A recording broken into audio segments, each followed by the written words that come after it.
warahmatullahi wabarakatuh.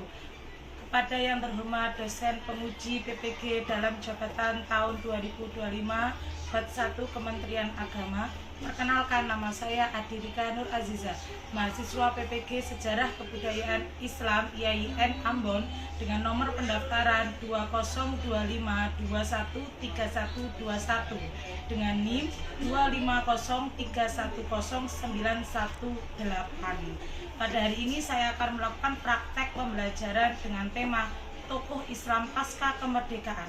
Selamat menyaksikan.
Silahkan dimulai bersama-sama.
والسابحات سبحا فالسابقات سبقا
Maria, Natasha Sania, Elgi Satia, Durotus, Sania Fatihatur Rohmah, Ufah Salafia, Awalu, Atika, Diva Nandina, Ayu Tisnawati, Angelina.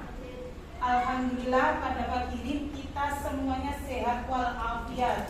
Gimana perasaannya pada pagi hari ini? Baik? Tidak ada yang galau? Sudah sarapan? Karena materi hari ini kita masih sama kayak minggu lalu, yaitu tentang tokoh Islam pasca kemerdekaan. Silakan dibuka bukunya buka di halaman 87. Sudah? Kalau di minggu lalu kita sudah belajar tentang tokoh siapa sebelum B.J. Habibie? Haji Abdurrahman Wahid. Beliau presiden keberapa kalau masih ingat? Keempat. Setelah siapa? Ayo. Setelah B.J. Habibie. Nah, hari ini kita akan belajar tentang B.J. Habibie, Baharudin Yusuf Habibie. Makanya B.J. Habibie itu namanya Baharudin Yusuf Habibie. Indonesia. Tujuan kita belajar pada pagi ini adalah untuk menganalisis peran umat Islam pasca kemerdekaan sebagai inspirasi untuk mengamalkan sikap inovatif, kreatif, dan dinamis. Seperti mana yang kita kenal, B.J. Habibie merupakan penemu alat transportasi yang paling terkenal, yaitu pesawat. Nah, sebagai jiwa muda, kita kan Gen Z, gimana caranya kita mengambil nilai sikap yang ada di dirinya B.J. Habibie, kita terapkan kepada diri kita melalui sikap yang inovatif, kreatif, dinamis, apapun itu pembelajaran. Gimana caranya kita mengambil nilai sikap pribadi dari B.J. Habibie. Next. Nah, ini beliau gambarnya. Yang sekarang beliau sudah almarhum. Kita bahas tentang B.J. Habibie. Pertanyaan pemantik. Bagaimana cara menumbuhkan semangat dan dedikasi untuk diri kita seperti B.J. Habibie di kalangan generasi muda? Bagaimana caranya untuk menumbuhkan? Belajar, terus membaca buku yang banyak, membaca buku, menambah wawasan, terus lagi memanfaatkan teknologi untuk menambah wawasan. Memanfaatkan teknologi. Nah, teknologi kalau sekarang berupa handphone, notebook, ya loh. Semuanya bisa kita akses, semuanya bisa kita gunakan. Itu merupakan salah satu. Dengan cara seperti ada lagi menghindari hal-hal yang berbau. Dan kita perlu nggak riset terhadap ilmu-ilmu yang baru. Perlu supaya tidak ketinggalan zaman. Pertanyaan pemantik kedua. Selain karir profesionalnya, B.J. Habibie dikenal dengan kisah cinta mendalam dengan Ibu Ainun Habibie. Bagaimana kisah cinta ini tercermin dalam kepribadian karya pandangan B.J. Habibie tentang kehidupan dan kemanusiaan. Pernah lihat filmnya Ainun Habibie? Pernah. Gimana setelah lihat filmnya? Terapa? Terharu. Terharu dengan siapa? Kisah cintanya. Kalau kalian lihat di situ gimana perilaku Bapak Habibie terhadap Ibu Habibie? Kasih sayang. Kasih sayang, diratukan, lembut, ya toh. Kemudian di sana ketika itu dilihat dari kisah cintanya yang remaja, romantis nggak Bapak Habibie? Sangat romantis. Kalau ada beliau B.J. Habibie ketika kecil. Jadi beliau juga pernah kecil. Jangan pernah melihat enak jadi B.J. Habibie bisa bikin pesawat, kuliah ke Jerman. Tapi coba lihat masa kecilnya terlebih dahulu. B.J. Habibie lahir pada tahun 1936. Beliau merupakan anak keempat dari 8 bersaudara. Saudaranya banyak. Pasangan Alwi Abdul Jalil Habibie dan Raden Ajeng Tutik Marini Puspawarjoyo. Habibie yang menikah dengan Hasri Ainun Habibie pada tanggal 12 Mei 1962 ini dikaruniai 2 putra pasangan. Masa kecil Habibie dilalui bersama saudara-saudaranya di Parepare, Sulawesi Selatan. Beliau sejak kecil itu punya sikap yang Habibie punya kegemaran menunggang kuda, hobi dan membaca. Ini dikenal sangat cerdas ketika masih menduduki sekolah dasar. Tapi ia harus kehilangan ayahnya pada tahun 1950. Berarti ketika beliau usia remaja, sekitar usia 14 tahun, karena ayahnya terkena serangan jantung saat sedang sholat. Tak lama setelah ayahnya meninggal, ibunya kemudian menjual rumah dan kendaraannya dan pindah ke Bandung. Disinilah nanti bertemu dengan Ibu Ainun Habibie di mana pada Indonesia. Ibunya membanting tulang membiayai kehidupan dari 8.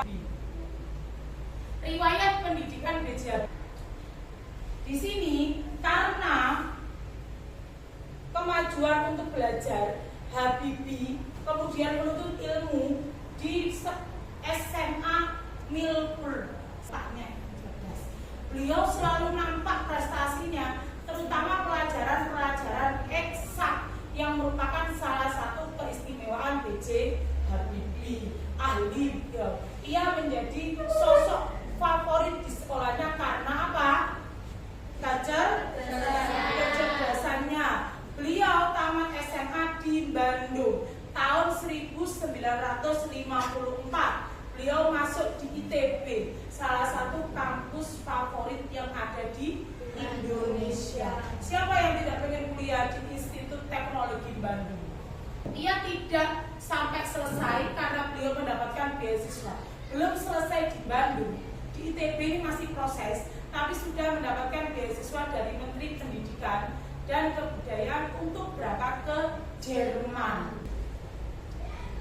Di sana beliau ini merupakan rombongan kedua di antara ratusan pelajar SMA yang secara khusus sudah gelombang kedua.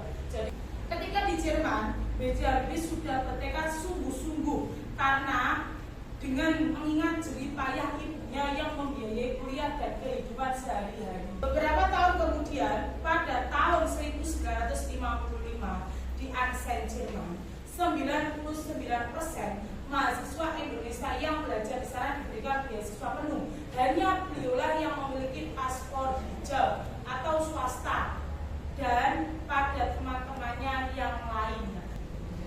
Habibie saat di Jerman, B.J. Habibie diketahui beliau mendapatkan gelar I dari teknisi Hochschule Jerman dengan predikat cum laude sempurna dengan nilai 9,5. Gelarnya langsung insinyur. Pada saat itu beliau mendaftarkan diri untuk bekerja di firma Talbot, sebuah industri kereta api di Jerman. Makanya sebelum bikin pesawat, beliau itu pernah bekerja di kereta api Jerman. Peran Habibie di sana adalah salah satu insinyur yang mendesain tentang rangka kereta api.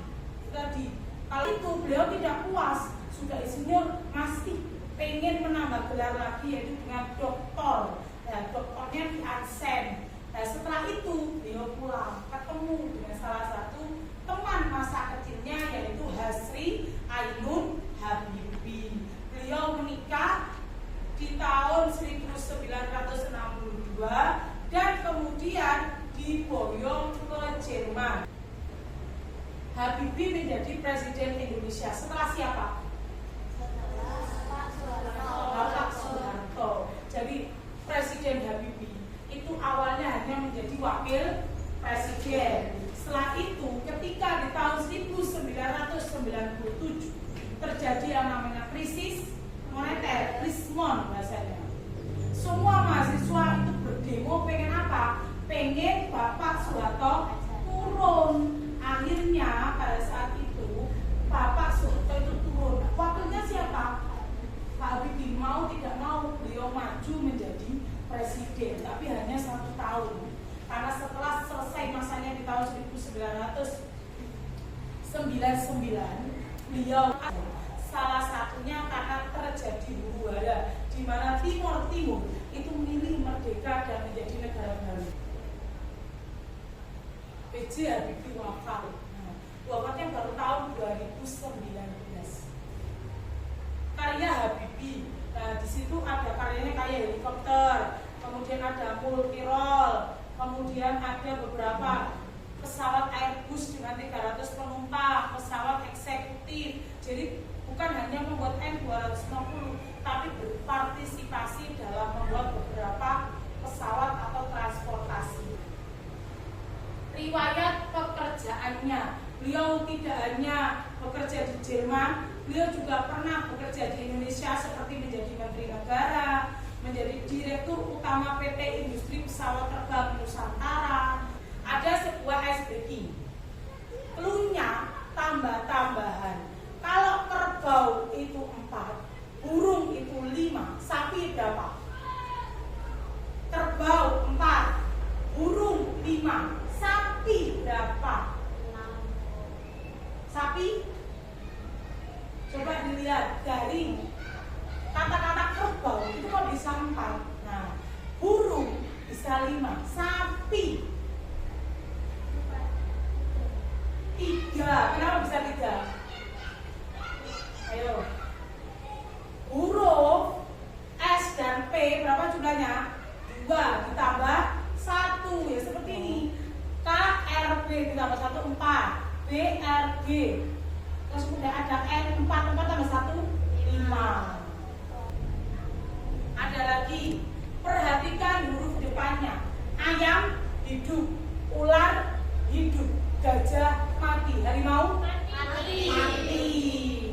Nah kalau ada cicak mati, bebek mati. Sekarang silakan kalian berkelompok seperti yang sudah dibagi di minggu lalu. Nanti saya bagikan tentang LKPD-nya.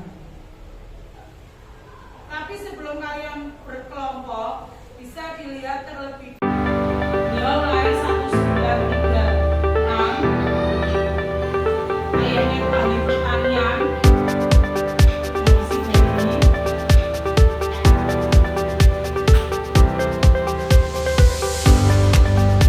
suka menyendiri, baca buku, dan sangat aktif bertanya.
paling penting dan bagaimana generasi muda Indonesia dapat meneladani semangat dan dedikasinya.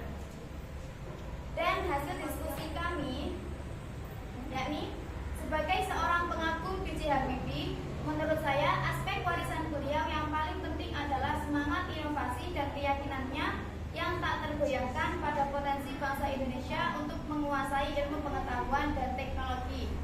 Warisan ini melampaui pencapaian-pencapaian konkret seperti N250 atau teorinya tentang keretakan pesawat.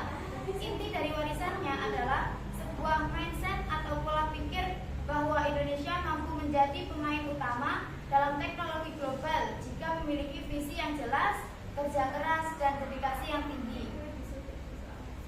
Jika ada yang tanya mengapa aspek ini yang paling penting, karena fondasi kemajuan, penguasaan iptek adalah fondasi bagi kemajuan bangsa di berbagai bidang, mulai dari ekonomi, industri, pertahanan, hingga kualitas hidup masyarakat. Yang kedua, dari inspirasi generasi. Keyakinan B.J. Habibie pada potensi Indonesia yang ia buktikan melalui karya-karyanya menjadi sumber inspirasi yang sangat kuat bagi generasi muda. Selanjutnya, ditinjau dari visi jangka panjang. Visi Indonesia 2045 yang beliau gaungkan jauh sebelum masanya menunjukkan pemikiran strategis yang dan orientasi jangka panjang. Mungkin dari presentasi yang kami sampaikan ada pertanyaan? Saya ingin bertanya, bagaimana generasi muda Indonesia dapat meneladani semangat dan dedikasi B.J. Habibie?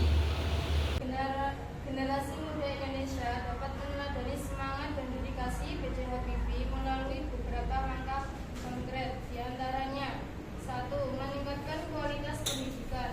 Habibie adalah contoh nyata betapa pentingnya pendidikan tinggi dan penguasaan ilmu pengetahuan. Generasi muda harus memiliki semangat untuk terus belajar, mengembangkan diri, dan mengejar pendidikan setinggi mungkin, terutama di bidang STEM atau Sains, Teknologi, Teknik, dan Matematika. 2. Menumbuhkan rasa ingin tahu dan kreativitas. Habibie memiliki rasa ingin tahu yang besar dan tidak pernah berhenti berpikir. Generasi muda perlu memupuk rasa ingin tahu, gemar membaca, melakukan riset, dan mengembangkan kreativitas untuk menghasilkan inovasi-inovasi baru.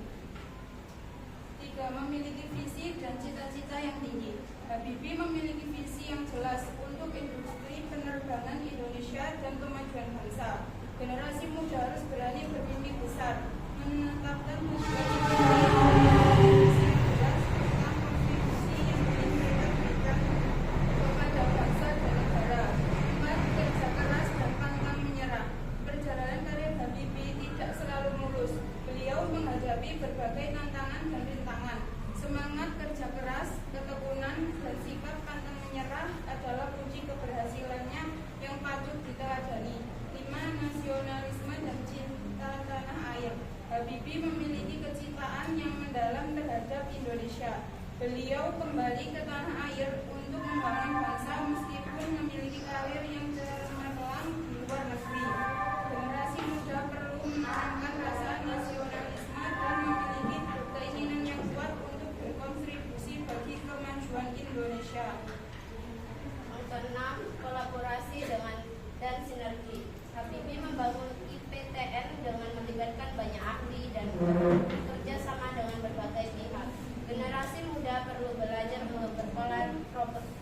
berkolaborasi, membangun jaringan dan bersinergi untuk mencapai tujuan bersama.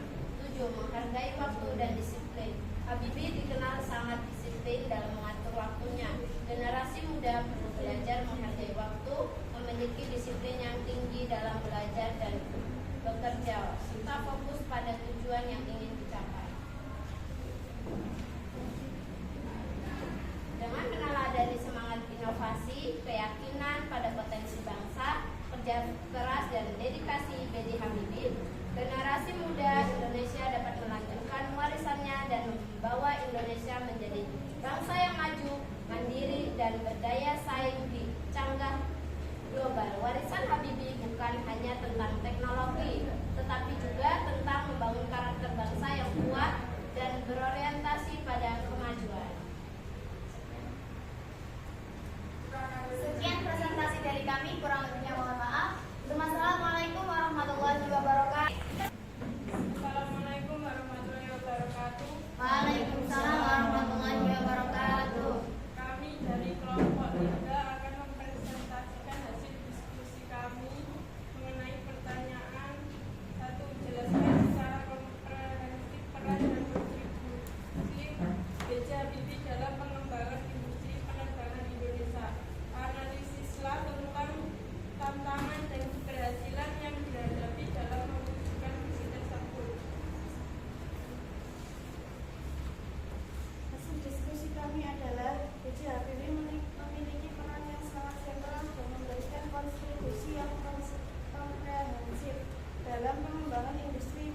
Yang pertama, pendirian PTN atau PT Dirgantara Indonesia. Yang kedua, pengembangan pesawat N250 Gatot Kaca.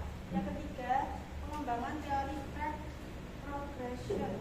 Yang keempat, pengembangan pesawat lainnya. Yang kelima, membangun sumber daya manusia. Dan yang terakhir, mendorong kemandirian teknologi. Dari apa yang kami sampaikan, ada yang mungkin perlu ditanyakan? Saya ingin bertanya, kira-kira apa tantangan yang dihadapi pada saat itu? Pada saat itu yang pertama adalah keterbatasan anggaran. Yang kedua, ketergantungan pada komponen asing, persaingan global, perubahan kebijakan pemerintah, dan krisis ekonomi.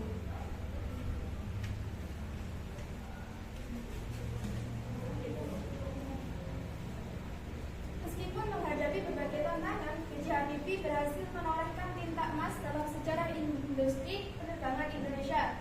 Visi, dedikasi, dan keahliannya telah menginspirasi generasi penerus dan meletakkan dasar bagi potensi Indonesia untuk menjadi pemain penting dalam industri penerbangan global di masa depan.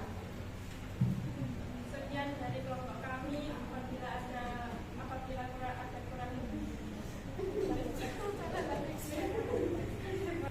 kurang lebihnya mohon maaf. Wassalamualaikum warahmatullahi wabarakatuh. Waalaikumsalam warahmatullahi wabarakatuh. Di plus kepada teman kalian. Ada salah satu soal. B.J. Habibie dikenal sebagai Bapak Teknologi Indonesia. Menurut kalian tepat gak julukan tersebut untuk B.J. Habibie?